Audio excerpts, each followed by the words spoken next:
yaşamını yitirdi. Bağımsız bir gazeteciydi. Emin olun herhalde meslek hayatının birçoğunu çevreyle, ekolojiyle, oradaki tahribatları kamuoyunun gündemine getirmek de geçirdi. Hakan Tosun'a da Allah'tan rahmet diliyorum. Bir an önce Hakan Tosun'a dönük saldırı yapanların kim olduğu ve ne amaçla yapıldığının da aydınlatılması gerektiğini belirtiyorum. Yine değerli arkadaşlar, Rojbin Kabayiş'i hepiniz bilirsiniz. Bir yılı geçti. Henüz failleri ortaya çıkmadı, bir dosya oluşturulmadı, kimse yargılanmıyor. Neredeyse her gün aile sosyal medyada, kamuoyunda Rojbin'in katillerinin bulunması, açığa çıkarılmasıyla ilgili açıklamalar yapıyor. Biz de Rojbin Kabayiş'le ilgili durumun açıklığa kavuşturulmasını ve gerçeklerin açığa çıkarılması için bir an önce yetkililerin harekete geçmesi gerektiğini belirtiyoruz. Yani ne olmuşsa bir yıldır her şeyi gören, gözleyen kameralar önünde bir kayıp var. Günler sonra cenazesi bulunuyor Rojbin kardeşimizin, ama niye, neden öldürüldüğü, neyin buna sebebiyet verdiğinin açıklanmaması da bir eleştiri konusudur. Rojbin'in de, Hakan Tosun'un da, Kadir Bağdu'nun da katillerinin peşinde olacağımızı, bu her üç davayı da takip edeceğimizi belirtmek istiyorum. Değerli arkadaşlar, çok önemli bir süreçteyiz. Çok önemli gelişmeler oluyor. 1 Ekim'de açılan yeni yasama yılıyla birlikte aslında toplumun gözü kulağı da bu gelişmelerdedir, meclistedir. Meclisin tartışmalarında ve yapacaklarıyla ilgilidir. Son bir yılda çözüm ve barış adına önemli anlara hep birlikte tanıklık ettik. Bütün bunlar çatışmanın değil, siyasetin konuştuğu yeni bir dönemin kapısını araladı, kıymetlidir. Meclis çatısı altında kurulan komisyon kıymetlidir. Komisyon bu sürecin en önemli zeminlerinden birisidir. Bu komisyon bir asırdır ülke gündeminden düşmeyen ve son 50 yılda büyük acılar yaşatan bir meseleyi konuşuyor, Kürt meselesini konuşuyor. Komisyonda dinlediğimiz tüm davetlerin farklı perspektiflerden de olsa ortak bir vurgusu vardı. Çözüm olmalı, ölümler sona ermeli. Eski meclis başkanları umut hakkı ve eşit yurttaşlığın şart olduğunu vurgularken, akademisyenler bu meselede kök nedenlere inilmesi gerektiğini ve zihniyetin değişmesi gerektiğinin altını çizdiler. Ekonomik kuruluşları mevcut eşitsizliğin bitirilmesi gerektiğini belirtirken, hukukçular ise bu dönemin yeni bir toplumsal sözleşme için vesile olması gerektiğini nitelendirdiler. Tüm bu taleplerin en net ve acı ifadesi ise yüreği yanan ailelerden geldi. Hemen hemen katılan bütün aileler artık yeter, çözüm gelsin, barış olsun dediler. Biz de canı yüreği yanan bu ailelerin bu beklentilerine uygun bir çalışma içerisinde olacağımızı belirtmek istiyorum. Evet, insanlar artık barış istiyor. Anneler artık evlatlarına kavuşmak istiyor. Çünkü savaş demek veda demek, barış demek kavuşma demektir. Umarım bir an önce aileleri evlatlarıyla buluşturacağımız bir zemine meclis büyük katkılar sunar. Komisyon dinlemeleri çok kıymetli. Evet, komisyon hemen hemen bu yaşanan son 40-50 yıllık süreçte etkilenen, işçi, işveren, yaşamını yitiren kardeşlerimizin aileleri dahil olmak üzere birçok çevreyle görüştü. Ama komisyonun son bir dinleme daha yapması gerekiyor. Sayın Öcalan'ı da dinlemesi gerekiyor. Sayın Öcalan konuştukça çözümün zeminini güçlendiriyor. Hepimiz şahidiz. Son 40 yılda ne zaman Sayın Öcalan konuştuysa Türkiye'de çözüm, barış gündeme geldi. Diyalog, müzakere gündeme geldi. Sayın Öcalan sunduğu barış perspektifiyle süreci aydınlattığına hepimiz şahit olduk. 100 yıllık bir meselenin çözümünü konuşurken ürkek olunmaz. Biraz cesur olmalıyız. Ön yargılarımızı bir tarafa bırakmalıyız. Şununla görüşülsün, bununla görüşülmesin. Şuna gidilsin, buna gidilmesin. 100 yıllık meselenin tartışıldığı bir süreçte öne konulması gereken bir yaklaşım değil. Komisyonun Sayın Öcalan'la görüşmesini bir tabuya çevirmemeliyiz. Demokrasiler tabularla değil, demokratik müzakerelerle gelişir. Halk meclisin dertlere deva, yaralara merham olmasını bekliyor. Halk meclisten ayım kararlarına uyan ve milletin iradesini yansıtan düzenlemeler bekliyor. Gözler Demirtaş Yüksekdağ ve Kobani Kumpas davasında yargılanan arkadaşlarımızın bırakılması için beklenen adımların atılması gereken bir dönemdir. Kimse unutmasın ki bu meclisin omuzlarında bir yılın değil, 100 yıllık geleceğin tarihi sorumluluğu duruyor. Bu yılın meclisi ilk meclis kadar önemlidir. Demokratik müzakereyle, demokratik cumhuriyeti inşa etme göreviyle meclisimiz karşı karşıyadır.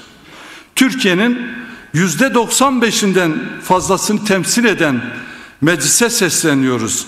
Bu yıl herhangi bir yıl değil. Bu bağlamda çağrımız açık ve nettir. Gelin bu yasama yılını Türkiye tarihinin çözüm yılı yapalım diyoruz.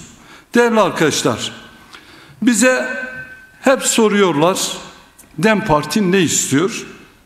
DEM Parti'nin çözümü nedir diye. Çok açık ve sade bir dille tekrar anlatmaya çalışacağım. DEM Parti'nin sözü sadece bir bölgeye, bir kesime değil, tüm Türkiye'dir. Tüm Türkiye'nin sözü ve sesidir DEM Parti. Bu ülkede yaşayan her yurttaş için adaletin, özgürlüğün ve eşitliğin temel taşlarını inşa etmek için uğraşıyor DEM Parti. DEM Parti'nin somut talepleri de şunlardır. Herkese aynı nazardan bakan ve herkesi kapsayan anayasal bir yurttaşlık istiyoruz. Keyfilik rejimi değil, hukukun üstünlüğünü talep ediyoruz. Kayımların değil, iradenin esas alınması gerektiğini istiyoruz. Sözün, basının ve örgütlenmenin özgürce nefes alabildiği kamusal bir alan olsun istiyoruz. Ana dilde eğitim hakkını istiyoruz. Yerelin sözünün duyulduğu, kararının yerelden filizlendiği bir demokrasi istiyoruz. Terörle mücadele kanunu, Türk Ceza Kanunu ve infaz yasası başta olmak üzere temel yasalarda acilen düzenlemeler yapılsın istiyoruz. Hakikat, adalet ve onarım eksenli bir geçiş dönemi yasasıyla yola revan olalım istiyoruz. Hasta ve siyasi tutsakların bırakılmasını, cezaevlerinin rahatlatılmasını istiyoruz. Siyasi sebeplerle sürgünde bulunan yol arkadaşlarımızın bir an önce kendi topraklarına dönmesini istiyoruz. Şimdi sizlere soruyorum.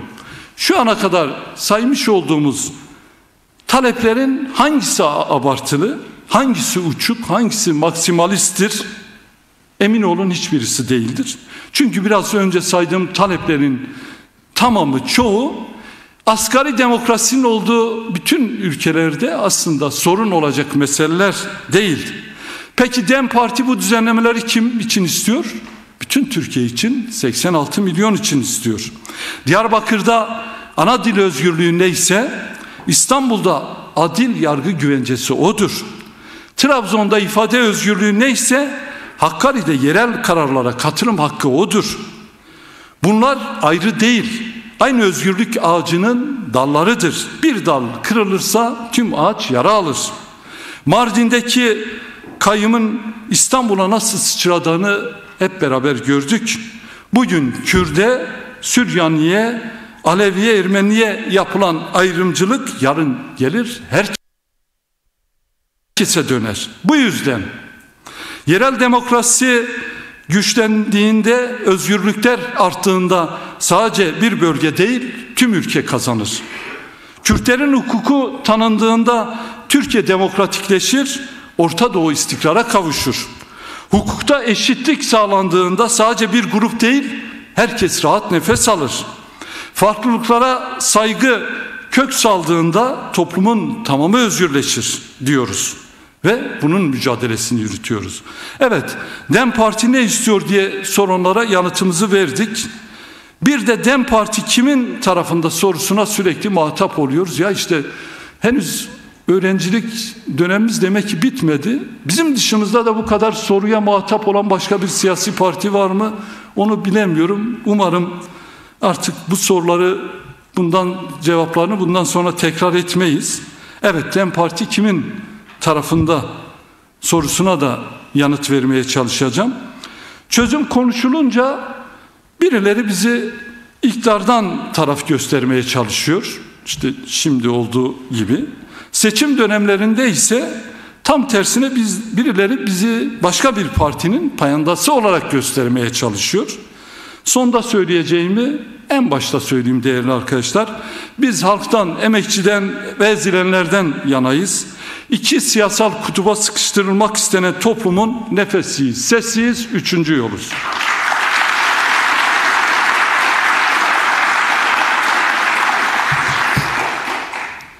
Siyaset aklımız hem çözüm masasında imkan arar, hem de meydanlarda adalet talep eder. İkisi de gereklidir, ikisi de meşrudur, ikisi de haklıdır. Biz hem konuşmayı hem de haksızlıklara karşı durmayı bilen bir gelenekten geliyoruz. Hem Diyarbakır'da hem İstanbul'da kayyum atanan belediyelerin önünde halk iradesini savunan bizlerdik. Meclis kürsüsünde arkadaşlarımızla birlikte barış yasalarını savunan da biziz. İstanbul Sözleşmesi'nin feshedilmesine karşı en önde yürüyen kadın yoldaşlarımızın arkadaşları da biziz.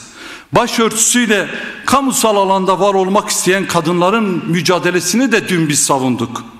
Cudi'den Soma'ya, Munzur'dan Kaz Dağlar'a uzanan biziz.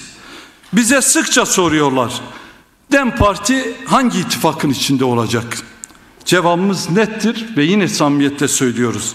Demokrasiden, eşitlikten, özgürlükten, adaletten yana olan herkesle konuşuruz. Yönümüzü koltuklar değil, ilkeler belirler. İttifakımız demokrasiye ve adalete adanmış herkesledir. Ya onun yolu ya bunun yolu diyenlere karşı biz iki tarafın da düşünmediği üçüncü yoluz. Üçüncü yol nedir? Üçüncü yol otoriterliğe evet demeden, statükoculuğa teslim olmadan halkların hakkını aramak ve özgürleşmesini sağlamaktır. Üçüncü yol Kürtleri oy deposu olarak görenlere de, Kürtleri kol gücü olarak görenlere de aynı mesafede karşı durmaktır. Neden üçüncü yoluz? Nerede üçüncü yoluz? Barış konusunda biz üçüncü yoluz. Bakın siz de izliyorsunuz. Bir süreç tartışması yürüyor. Kürt meselesini güvenliğe, terör parantezine sıkıştırmadan anlatmaya çalışan bu meclisteki tek partiyiz. Ekonomide üçüncü yoluz. İktidar diyor ki her şey iyi gidiyor. Ana muhalefet diyor ki biz iktidara gelince her şey düzelir. Biz de diyoruz ki koltuktaki kişi değişince ekonomi düzelmez. Politikalarda değişim olmadan ekonomi düzelmez. Bunu da ancak DEM Parti yapar. Demokrasi anlayışımızda üçüncü yoluz. İktidar diyor ki millet iradesi biziz. Ana muhalefet diyor ki iktidar değişir, sorunlar çözülür, demokrasi gelir. Peki biz ne diyoruz? Biz diyoruz ki iktidar değişse bile rejimin karakteri değişmeden dönüşüm olmaz. Çünkü Türkiye'de çok iktidar değişti ama aynı karakterle rejim devam etti. Güçler ayrılığı olmadan, bağımsız yargı olmadan, ifade özgürlüğü olmadan, yerel demokrasi olmadan değişim olmaz diyoruz. Dış politikada da üçüncü yoluz. İktidar diyor ki milli çıkarlarımız için sınır ötesine de gideriz ki gidiyorlar da bazen. Muhalefet de suskunlukla bunu izleyerek destekliyor. Biz diyoruz ki bölgesel barış ancak demokratik müzakere ve barış diplomasisiyle olur. Sınır ötesine silah göndererek, asker göndererek olmaz. Ne iktidarın gölgesinde siyaset yaparız ne de başka partilerin yedeğiyiz. Biz halkımızla omuz omuza özgürlüklere, barışa, demokrasiye yürüyen gerçek bir yoluz.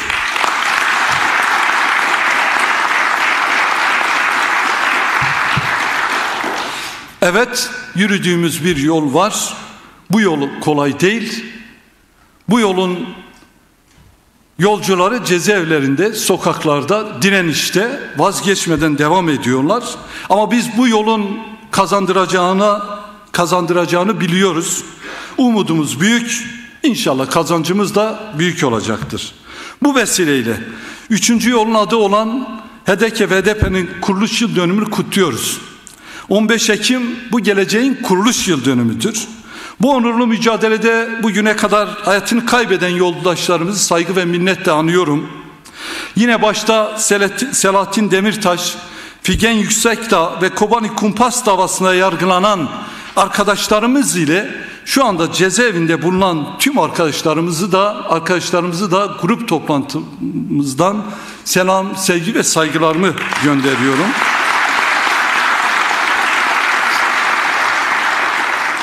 Yine hem ülkemizin hem dünyanın, Orta Doğu'nun önemli gündemlerinden birisi de Gazze'dir, biliyorsunuz. Bütün dünyanın konuştuğu önemli gündemlerin başında Gazze'deki büyük acılar ve barış umudu geliyor.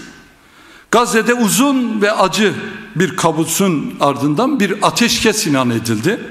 10 binlerce sivilin, binlerce çocuğun hayatını kaybettiği bu büyük trajedide insanlık tarihine kara bir leke olarak yazıldı.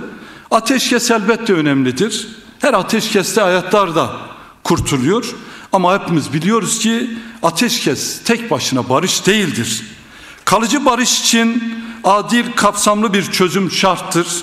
Barışın kalıcı olabilmesi için de Filistin halkının haklı, meşru talepleri karşılanmalıdır.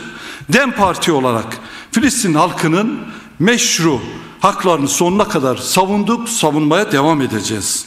Değerli arkadaşlar, son aylarda yine hem iktidar hem muhalefet hem de kimi medyada sıkça şu sözleri duyuyoruz. Kuzeydoğu Suriye Özerk Yönetimi 10 Mart mutabakatına uymuyormuş. Biz öyle bilmiyoruz ama onlar öyle diyor. Ama şimdi gerçek tabloyu birlikte konuşalım. 10 Mart mutabakatı Suriye'deki tarafların demokratik çözüm için attıkları önemli bir adımdır. Maddeleri de açık ve net bir şekilde ortadadır. Bir, ortak güvenlik mekanizmalarının kurulması gerektiği söylenmişti. Ademi merkeziyetçi sistemin oluşturulmasına işaret etmişti. Eşit temsil ve katılımı içeriyordu. Aynı zamanda başta Kürtler, Aleviler ve Dürzüler için de anayasal güvenceler istiyordu. Peki sizlere soruyorum. Kim 10 Mart mutabakatına uydu, kim uymadı? Kim gereğini yerine getirdi, kim getirmedi? Biraz akıl, biraz vicdan. Suriye geçiş hükümeti böyle bir mutabakat varken tek başına bir anayasa taslağı açıkladı. İçinde Kürt yok, Alevi yok, Dürzü yok, Hristiyan yok, diğer halklar ve inançlar yok. Bir kabine belirledi, maşallah hep kendisiyle birlikte geçmişte savaş içerisinde olan bir kabine, yine farklılıklar yok. Geçici bir anayasa taslağı açıkladı, hiç kimsenin düşüncesini almadı. En sonunda da kendisinin seçtiği 6.000 delege ile bir seçim yaptı. Şimdi bu mudur mutabakat? Bu mudur mutabakata uymak? Bu mudur mutabakata saygı göstermek? Biraz akıl, biraz vicdan. Orta Doğu'da açık söylüyorum, siyaseti çözüm olarak gören tek yapı Kuzeydoğu Suriye Özerk Yönetimidir. Bu görülmelidir ve bu böyle bilinmelidir. Bakın, Mazlum Avdi'nin Cuma günü yaptığı açıklama son derece önemlidir. SDG'nin askeri heyeti yakında Şam'a gidecek dedi ve Suriye Bakanlığı ile entegrasyon sürecini görüşecek dedi. Gitti mi? Gitti. Görüştü mü? Görüşüyor. Görüşecek mi? Görüşecekler. Henüz oradaki görüşmelerin içeriğini tam olarak bilmiyoruz ama SDG kaynaklarının açıklamasına göre görüşmeler henüz devam ediyor, sürüyor. Görüşmelerin devam etmesi ve sürmesi önemlidir. Umarım bu görüşmeler başta Kürtlerin, Alevilerin, Dürzülerin Suriye'de temel haklarına kavuştukları bir zemine de yardımcı olur. Şimdi bu açıklama Kuzeydoğu Suriye'nin çözüm iradesini, yapıcı duruşunu bir kez de ortaya koymuştur. İşte bu sorumluluk dilidir. İşte bu çözüm dilidir. İşte bu siyaset dilidir. SDG'nin yaptığı, General Mazlum Kobani'nin yaptığı. Bizim beklentimiz de şudur. Suriye geçiş hükümeti Kürtlerin bu yapıcı ve pozitif tutumuna denk düşen bir pozisyonda olmalıdır. Şimdi sıra Şam'dadır. Bu yapıcı adımlara, bu yapıcı girişimlere artık Şam'da yapıcı yanıtlar vermelidir. Ayrıca Türkiye Kuzeydoğu Suriye yönetimiyle doğrudan siyasi temaslarda bulunmalıdır. Geçici Şam hükümetiyle görüşüyorlar. Bugün buradan bu talebimizi bir kez daha yeniliyoruz. Türkiye yönetimi siyasi olarak Kuzeydoğu Suriye özerk yapısıyla da görüşmelidir. Sadece bununla kalmamalıdır. Nusaybin sınır kapısını da açarak tarihsel bir adım atabilir. Bu Türkiye'ye olan güveni de pekiştirir. Sadece Türkiye değil, komşu ülkeler ve bölgesel aktörler de Kuzeydoğu Suriye özerk yönetimiyle Şam arasında müzakerelerde yapıcı bir rol oynamalıdır. Yapıcı bir rol oynamalarını bekliyoruz. Oradaki bu müzakereleri yürütenlere kolaylıklar diliyorum. Bu müzakereler sonuçta halkların ve inançların kazanacağı bir zemin oluşmasını da tekrar diliyorum. Değerli arkadaşlar, yine hepimizi yakinen ilgilendiren, mutfağımızı, cebimizi yakan ama gazımızı kısan, elektriğimizi kısan ekonomi meselesi üzerinde de son olarak durup konuşmamı bitireceğim. Türkiye'de barış, Suriye'de demokrasi, Orta Doğu'da istikrar en çok kime yarar bilir misiniz? Türkiye ekonomisine yarar. Türkiye ekonomisinin bunlara ihtiyacı var. 3 gün sonra 17 Ekim Dünya Yoksullukla Mücadele Günü'dür biliyorsunuz. Ne acıdır ki 100 yıllık Cumhuriyet tarihinin en yakıcı yoksulluğunu bu günlerde yaşıyoruz. Biraz önce bölgeden gelen belediye işin yöneticisi arkadaşlarla konuştuğumuzda da onlar da aynı belirlemeyi yapmışlardı. İnsanlar kesedekini tüketti, birikimleri uçup gitti, maaşlar yetmiyor artık. İnsanlar hayallerini bile yedi. Yoksulluk öyle bir seviyede ki bir ülke düşünün, asgari ücret 22 bin lira ama açlık sınırı 28 bin liraya dayanmış. Ve mutluyuz. Refah içinde yaşıyormuşuz.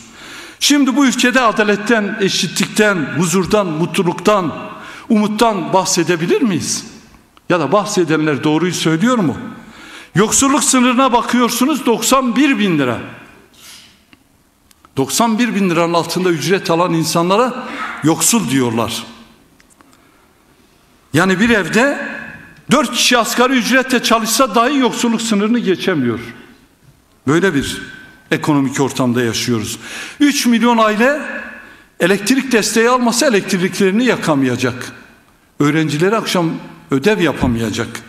700 bin aile destek alamazsa mutfağında çorbayı kaynatamayacak. Tencerenin altını yakamayacak. Bakın gelir dağılımı adaleti iyiden iyiye bozuldu. Bunu hepimiz biliyoruz, görüyoruz. İktidarın da görmesi gerekiyor. Türkiye gelir eşitsizliğinde Avrupa'da 1. sırada. Her 10 kişiden ikisi yoksul ama 6 kişi de borçlu yaşıyor. Artık Türkiye'de zengin olmayan herkes yoksuldur. Yani o 2 kişiden olmayan herkes yoksuldur. Evet, biz DEM Parti olarak barış diyoruz ama en önemli barışlardan birinin ekonomik barış olması gerektiğinin altını da kırmızı çizgilerle çiziyoruz. Ekonomik barış tüm barışların altyapısıdır. Ekonomik barışın yolu da aynen siyasi barışta olduğu gibi eşitliği ve adaleti sağlamaktan geçer. Değerli arkadaşlar, bugün burada anlattığımız bu anlatılarımızın tamamı tek bir ufka akıyor. Nereye akıyor? barışa, demokrasiye ve adalete akıyor. Türkiye'de demokratik çözüm mümkün. Suriye'de eşit haklar mümkün. Gazze'de kalıcı barış mümkün. Ekonomide adil paylaşım mümkündür. Fakat bize bugüne kadar hep imkansızlık masalları anlattılar. Biz bu imkansızlık masallarına inanmayacağız.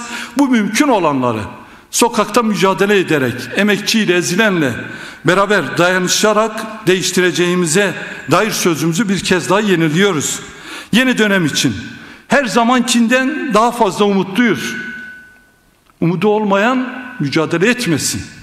Bizi bugüne getiren umuttur. Hazırız. Bütün yapımızda hazırlanıyoruz. Halklar hazır. Sokak hazır. Kapıyı çalan tarih dünden beri hazır. İnşallah hep birlikte mücadelemizle başaracağız. Bu tarihi kapıdan hep birlikte demokratik cumhuriyete adım atacağımız günler uzak değil. Barış mümkündür. Yeter ki irade, cesaret ve samimiyet olsun. Yolumuza hep birlikte kararlılıkla devam edeceğiz.